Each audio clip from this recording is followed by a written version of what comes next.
Good afternoon, everyone.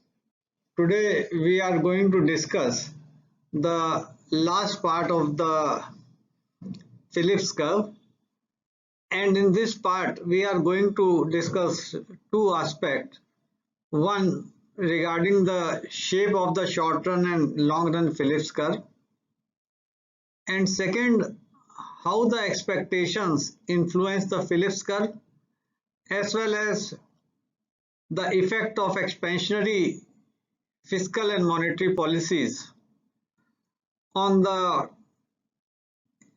its impact on the inflation rate and unemployment rate.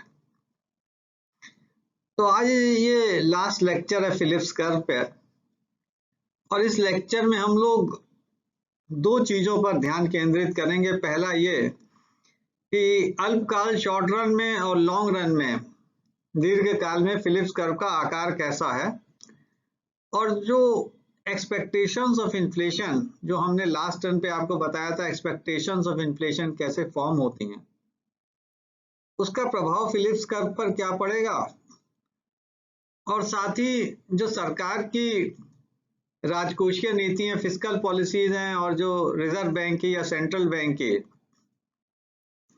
Monetary policies हैं, उनके actions का inflation, मुद्रास्फीति पे और बेरोजगारी दर पर या अनएम्प्लॉयमेंट रेट पर क्या इफेक्ट पड़ेगा। तो मेन फोकस है यहाँ पे डायग्रामेटिक इलस्ट्रेशन, क्योंकि जो मैथमेटिकल इलस्ट्रेशन था वो लास्ट टर्न पे हमने आपको बताया था। ये सिंपल इलस्ट्रेशन है, ये पहली स्लाइड है, और यहाँ दिया हुआ है the shape of short run and long run Phillips curve as well as the effect of expansionary fiscal and monetary policy on the adjustment mechanism of the economy। कि हम शॉर्ट रन में और लॉन्ग रन में Phillips curve का shape क्या है, और जो एक्सपेंशनरी फिस्कल मॉनेटरी पॉलिसीज हैं उनका दो पैरामीटर्स पे, इन्फ्लेशन पे और अनएम्प्लॉयमेंट रेट पे क्या फर्क पड़ेगा, क्या असर पड़ेगा, उसको हम इसमें डिस्कस करने जा रहे हैं। और इसको हमने डायग्राम, ये फिगर 1 है, और यहाँ फिगर 1 में एक चीज आपको शुरू में बता दें कि ये फिगर हमने कई जगह आगे रिपीट किया, तो बार बार रिपीट करने की जरूरत सिर्फ इसलिए है क्योंकि लेक्चर को हम बैक नहीं ले जा पाते, और इसलिए यही फिगर को हमने कई जगह रिपीट किया। मगर आपको रिपीट करने की जरूरत नहीं है, आप एक डायग्राम बना लें, उसी से आपका काम चल सकता है। ये जो वर्टिकल लाइन है वाई एक्सिस के पैरेलल, ये लॉन्ग रन फिलिप्स कर्व है, इसका आकार लॉन्ग रन में वर्टिकल रहेगा, और शॉर्ट रन में ये डाउनवर्ड स्लोपिंग कर्व है, SPC1, SPC2, SPC3। Short run में कर्व शिफ्ट होता है अगर एक्सपेक्टेशंस ऑफ इन्फ्लेशन इंप्रूव होते हैं, बढ़ते हैं। तो if the expectations of inflation rises then Phillips curve would shift from SPC1 to SPC2, and again if it further rises then from SPC2 to SPC3। तो Phillips curve की shifting इस वजह से हो रही है because of the increase expectations of inflation. और ये कर्व आप देखिए ध्यान से, अगर बाईं तरफ ऊपर जो जा रहा है, ये धीरे धीरे स्टीप होता जा रहा है, और ultimately short run Phillips curve long run में बिल्कुल वर्टिकल हो जाता है। यानी कि जो ट्रेड ऑफ है इन्फ्लेशन और अनएम्प्लॉयमेंट में, शॉर्ट रन में आप ट्रेड ऑफ कर सकते हैं, इन्फ्लेशन को बढ़ा के बेरोजगारी को कम कर सकते हैं। इसका अभी डिटेल डिस्कशन आगे हम पढ़ेंगे, लेकिन लॉन्ग रन में कोई ट्रेड ऑफ नहीं है। तो ए पॉइंट से जो सीधी लाइन है, ये लॉन्ग रन फिलिप्स कर्व है। इसको हम लोग नेचुरल, ए पॉइंट पे जो अनएम्प्लॉयमेंट है वो यू स्टार है, इसको नेचुरल रेट ऑफ अनएम्प्लॉयमेंट भी कहते हैं। और नेचुरल रेट इसलिए कहते हैं क्योंकि कोई भी इकोनॉमी जो है, it has to bear some unemployment for different reason, और कोई भी गवर्नमेंट जो है परमानेंटली अनएम्प्लॉयमेंट रिड्यूस ना करे बियॉन्ड पॉइंट ए और बियॉन्ड दिस यू स्टार, और अगर करती है तो it has to face rising inflation, problem of increasing inflation. तो इसी चीज को यहाँ पे एक्सप्लेन किया गया है आज के इस लेक्चर में कि हमने ये माना है कि initially economy is at point A, economy जो पॉइंट ए पे है और actual unemployment rate U is equal to U star. तो actual unemployment rate U star पर है और यहाँ पे एक्चुअल इन्फ्लेशन रेट 0 है। तो ये इनिशियल कंडीशंस हैं कि we have assumed that economy is operating at a where actual unemployment equal to the natural rate of unemployment and actual inflation rate is 0, जो y एक्सिस पे हमने दिखा रखा। तो यहां से हम शुरुआत कर रहे हैं, ये चीज यहाँ पे लिखी हुई है नेक्स्ट स्लाइड में कि फिगर में SPC1, SPC2, SPC3 short run Phillips curve है, while LPC is long run Phillips curve. वही फिगर जो पीछे बना तो वो यहां बना दिया है। Let economies initially at point A, जो बात अभी कही, वेयर इन्फ्लेशन रेट 0 है और एक्चुअल अनएम्प्लॉयमेंट नेचुरल रेट के बराबर है, यू स्टार के बराबर है। अब अगर गवर्नमेंट की पॉलिसी ये रहती है कि it want to reduce the unemployment below U star, ये जो पहले पैराग्राफ में लिखा है, government intend to reduce unemployment rate below U star by expanding fiscal policy और सेंट्रल बैंक मॉनेटरी पॉलिसी को एक्सपेंड करता है, then it would boost aggregate demand and generate inflation. तो अगर आरबीआई लिबरल मॉनेटरी पॉलिसी और government liberal fiscal policy use करती है, expenditure बढ़ाती है गवर्नमेंट, और reserve bank rate of interest को कम करता है, तो शुरुआती असर उसका ये होगा कि people will have more cash balances, और वो कैश बैलेंसेस ज्यादा होने से एग्रीगेट डिमांड बढ़ेगी और वो इन्फ्लेशन को पुश करेगा। अब अधिक इन्फ्लेशन होने से क्या होगा, higher inflation causes real wage rate to fall, क्योंकि रियल वेज रेट है money wage rate divided by price. अब प्राइस अगर बढ़ गया है तो रियल वेज कम हो जाएगी, and fall in the real wage induces entrepreneurs to hire more workers, क्योंकि एंटरप्रेन्योर्स वर्कर्स को रियल वेज पे हायर करते हैं। तो जब रियल वेज कम हो गई तो they would be induced to hire more workers, aggregate demand बढ़ रही है, रियल वेज कम हो रही है, तो entrepreneurs would be hiring more of workers. और अब ये लिखा है कि when they hire more of workers this leads to fall in unemployment, unemployment कम हो जाएगा, and rise in inflation rate from 0 to P1। ये चीज अगले कोई फिगर है उसमें दिखाई गई है कि हम इनिशियली ए पे थे, अनएम्प्लॉयमेंट एक्चुअल यू स्टार के बराबर था। अब गवर्नमेंट यहाँ पे लिबरल फिस्कल पॉलिसी यूज करती है और reserve bank liberal monetary policy use करता है, तो it provides more cash balances in the hands of people, लोगों के पास अधिक नकदी होती है जो डिमांड जनरेट करती है, और डिमांड जनरेट करने से इन्फ्लेशन बढ़ेगा, प्राइसेस बढ़ेंगे, और प्राइस बढ़ने से रियल वेज कम होगी, एंड एंटरप्रेन्योर्स या जो फर्म्स हैं वो अधिक वर्कर्स हायर करेंगे, अनएम्प्लॉयमेंट कम होगा, तो इकोनॉमी ए से पॉइंट बी की तरफ मूव कर जाएगी। बी पे आप देख सकते हैं एक्चुअल अनएम्प्लॉयमेंट रेट अब कम हो गया OU1 because more workers are hired by the firms, और लेकिन इन्फ्लेशन रेट 0 से बढ़ के OP1 हो गया है, तो इकोनॉमी ए से बी पे चली जाएगी because of this expansionary monetary and fiscal policies. और ये बी पॉइंट SPC1 पे है। अब नेक्स्ट राउंड पे यहाँ देखिए क्या होता है कि इसका फर्दर असर क्या होगा कि soon workers would realize that their purchasing power और real wage rate has diminished, कि वर्कर्स को लगेगा कि इन्फ्लेशन बढ़ने से, प्राइस बढ़ने से हमारी रियल वेजेस कम हो गई हैं, और जब वर्कर्स को ये लगेगा रियल वेजेस कम हो गई हैं, they would negotiate again with the firms, with the employers to hike their wages, वो अपनी वेजेस बढ़ाएंगे। वो they would press the firms और द एम्प्लॉयर्स की their wages should be increased. और जब वेजेस बढ़ेंगी, as wages rise economy move towards point C. Wages जब बढ़ेंगी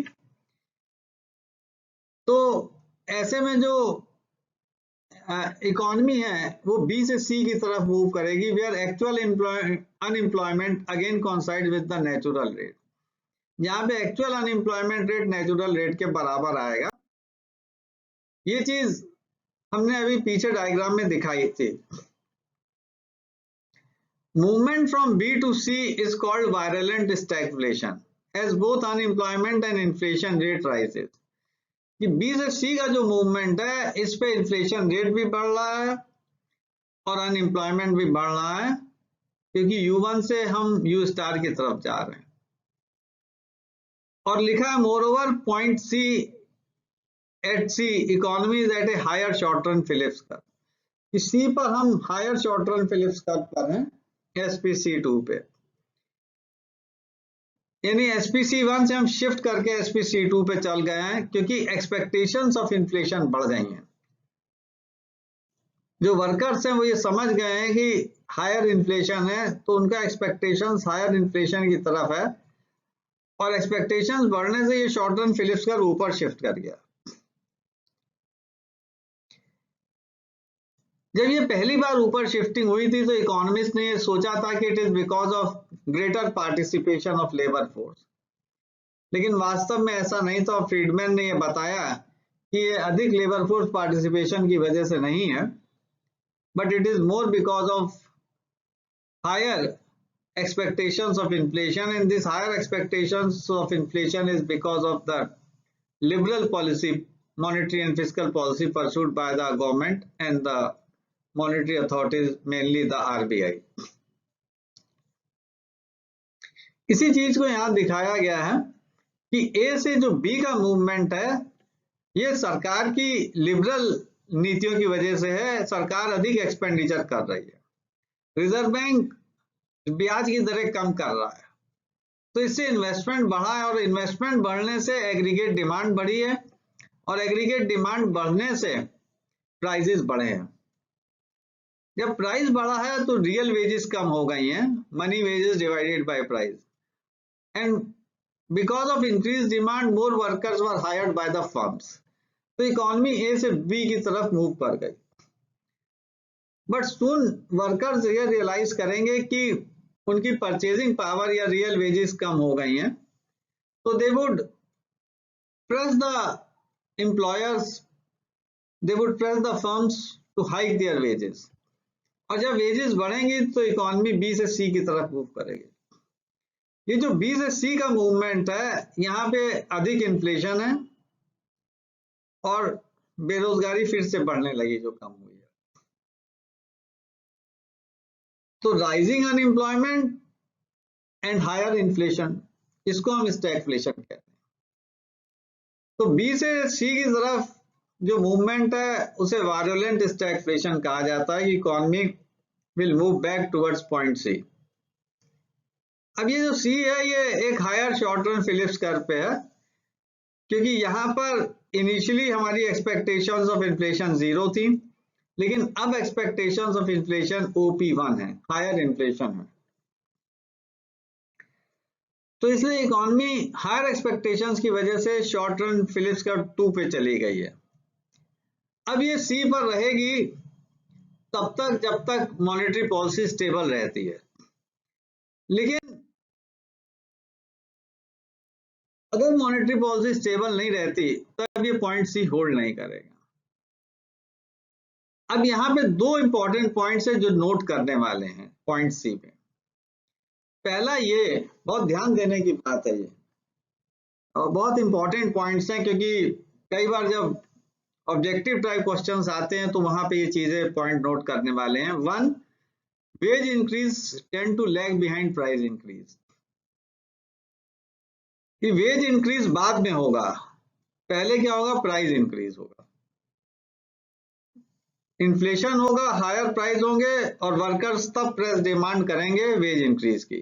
तो wage increase lag behind the price increase because only then fall in real wage rate tend to induce entrepreneurs to hire more workers। ये ध्यान रखिएगा कि पहले price increase होगा और उस प्राइस इंक्रीज की वजह से मोर वर्कर्स वर डिमांडेड, और बाद में जब वर्कर्स को ये लगेगा उनकी रियल वेजेस कम हो गई हैं, they would press for more higher wages.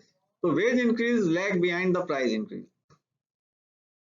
दूसरी बात ये सेकेंड यहाँ लिखा है, is that monetary authorities to decide, it is for the monetary authority to decide whether to finance increased nominal GDP with higher money supply or not। क्योंकि अब price बढ़ गया है, पहले इन्फ्लेशन रेट 0 था, P1 हो गया, हायर प्राइस पे nominal value, monetary value GDP की PY, P बढ़ गया है, तो नॉमिनल वैल्यू जीडीपी की बढ़ गई है। अब ये हायर नॉमिनल वैल्यू जो जीडीपी की है, इसके लिए क्या रिजर्व बैंक और मनी सप्लाई बढ़ाएगा या नहीं? और यहाँ इक्वेशन से समझाया गया m equal to P plus y. ये फिशर्स इक्वेशन है, mv इक्वल टू PT या PY है, लॉग लेके आप डिफरेंशिएट करेंगे तो ये growth rate in money supply है। v कांस्टेंट है, उसका डिफरेंशियल 0 है। p प्राइस है, प्राइस का डिफरेंशियल है 1/p dp बाई dt, ये इन्फ्लेशन रेट है P। y growth rate of output है 1/y dy बाई dt।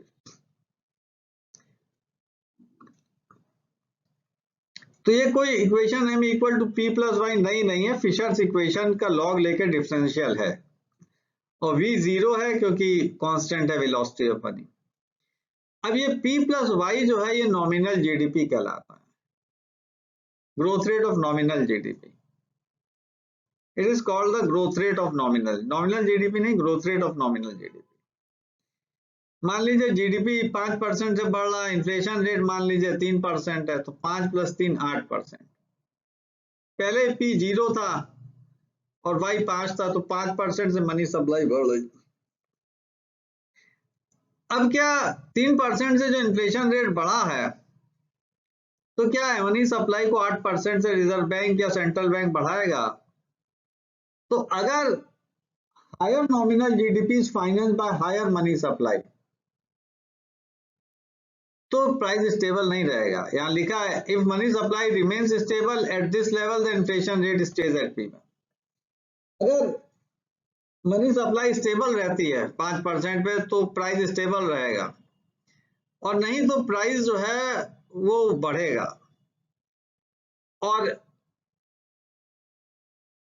यहाँ पे लिखा हुआ है however if authorities decide to curtail unemployment again, अब अगर अथॉरिटीज फिर से एक बार अनएम्प्लॉयमेंट को कम करना चाहती है,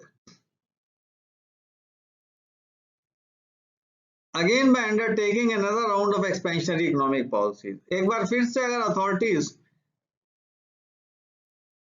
अनएम्प्लॉयमेंट कम करना चाहती है और लिबरल मॉनेटरी पॉलिसी यूज करती है, मनी सप्लाई बढ़ाती है, एक्सपेंडिचर गवर्नमेंट बढ़ाता है, तो Phillips curve has become more steep.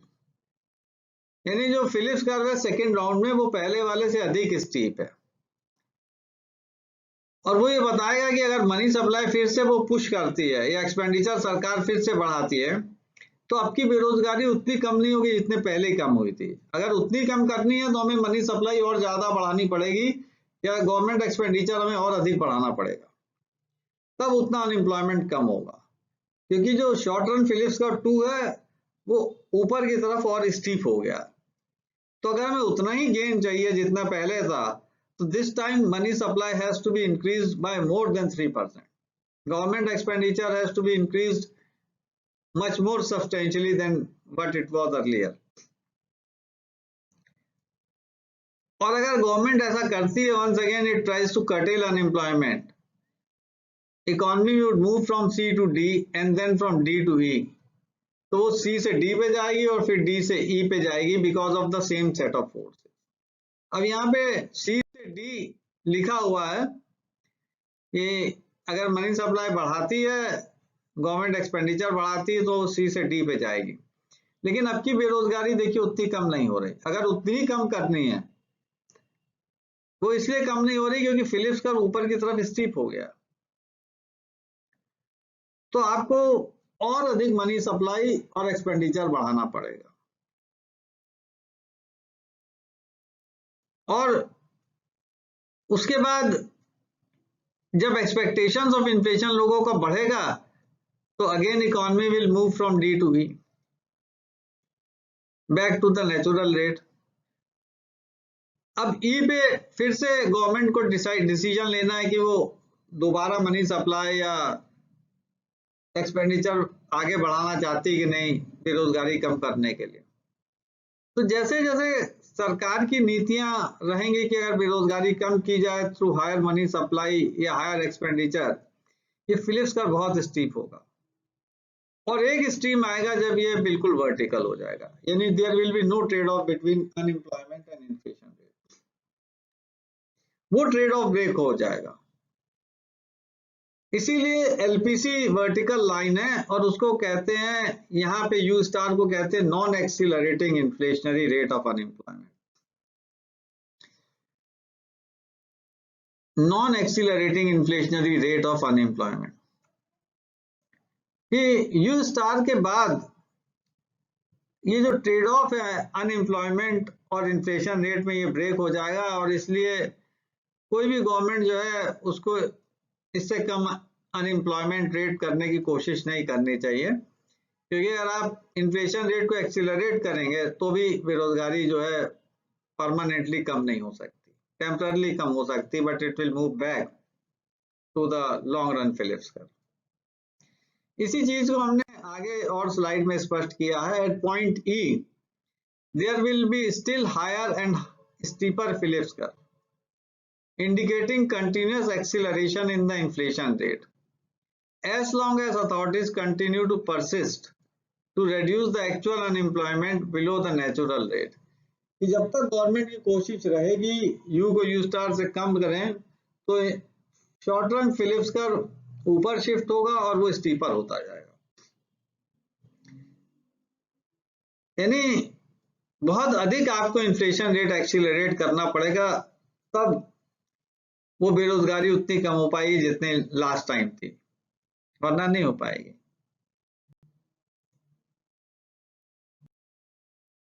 और यहां लिखा इन एक्सट्रीम केस कि फाइनली एक एक्सट्रीम पॉइंट ये आएगा कि फिलिप्स कर्व वर्टिकल हो जाएगा, no trade off. When expectations about inflation rate are formed on the rational basis, कि वो बिल्कुल स्टीप हो जाएगा, वहां पे एक गुंजाइश ट्रेड ऑफ की नहीं रह जाएगी इन्फ्लेशन रेट और अनएम्प्लॉयमेंट के बीच। बेहतर ये होगा कि नेचुरल रेट को इकोनॉमी बेयर करे, नेचुरल रेट को बेयर करे इकोनॉमी। और यहां लिखा है in this case wage and price increase are simultaneously adjusted so that any systemic change in monetary and fiscal policy neither affect output nor unemployment। कि finally अगर कोई भी मॉनेटरी फिस्कल पॉलिसी में सिस्टमिक चेंज होता है, क्योंकि आजकल ये पहले पता चल जाता है कि रेपो रेट कम होने वाला है या बढ़ने वाला है, तो अगर गवर्नमेंट रेपो रेट कम करती है तो जो इकोनॉमिक एजेंट्स हैं वो पहले से भांप लेते हैं कि रेपो रेट कम होने वाला है, गवर्नमेंट लिबरल पॉलिसी यूज करने वाली, इन्फ्लेशन बढ़ने जा रहा है, तो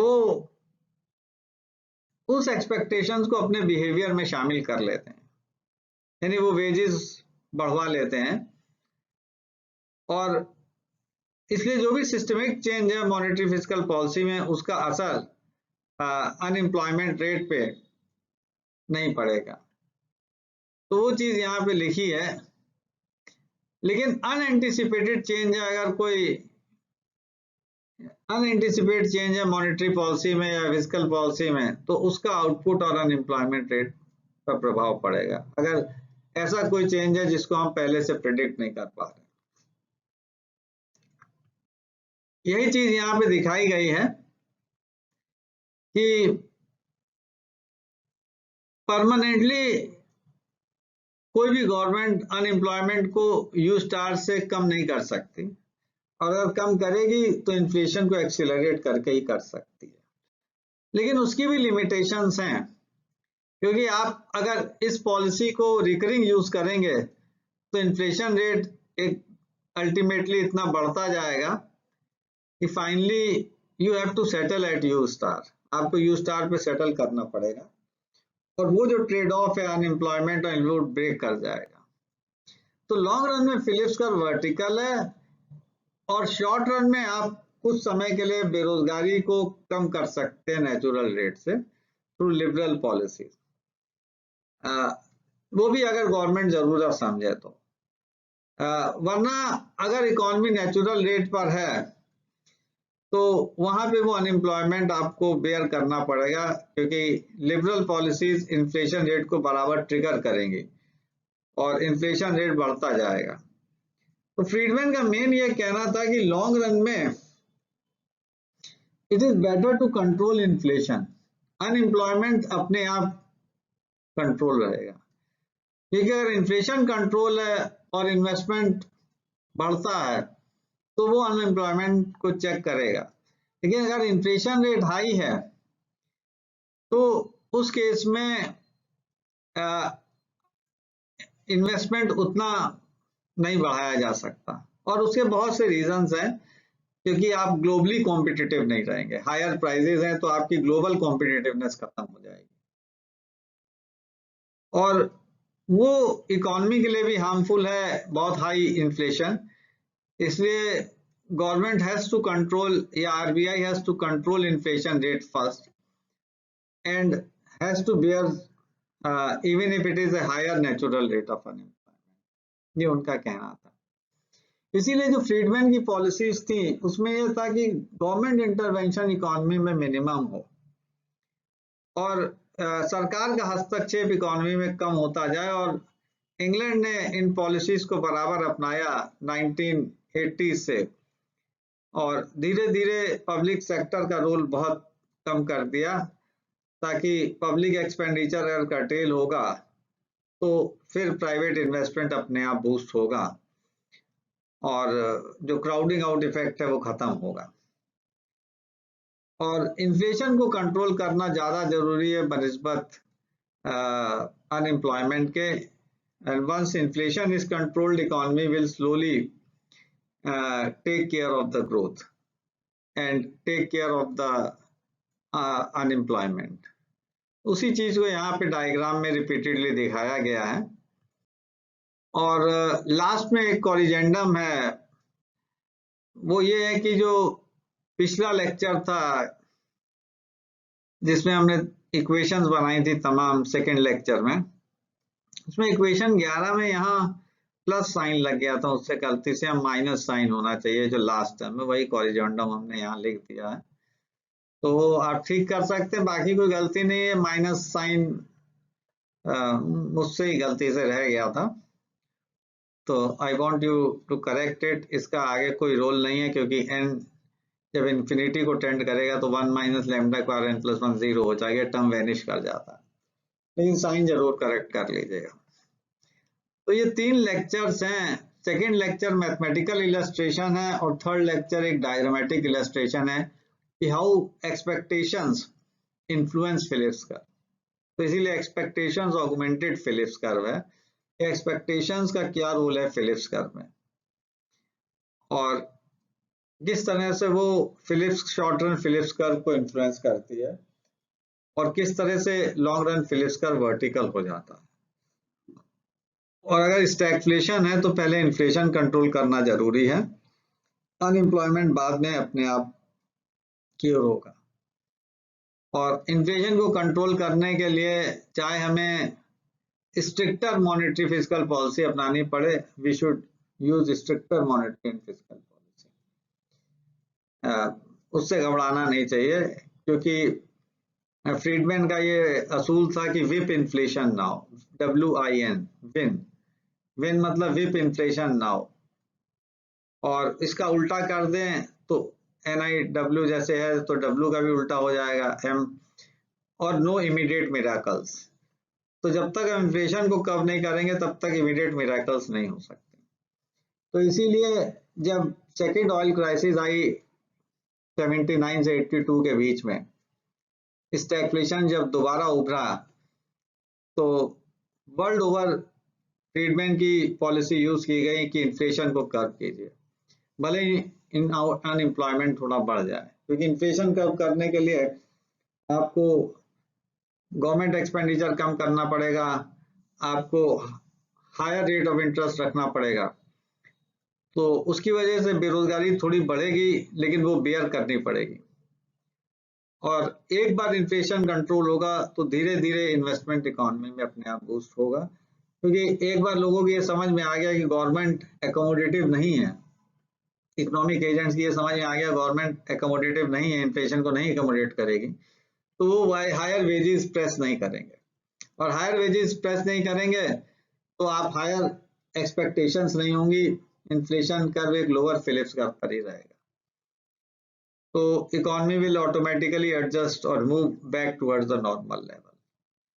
तो ये इसके पीछे थ्योरेटिकल रैशनल है जो समझने की जरूरत है, और ये छोटा ही लेक्चर है, हमें उम्मीद है कि आप समझेंगे, और this complete the entire Phillips curve.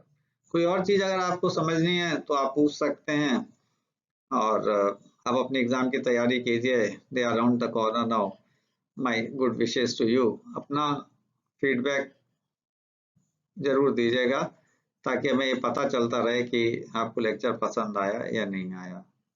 Thanks a lot.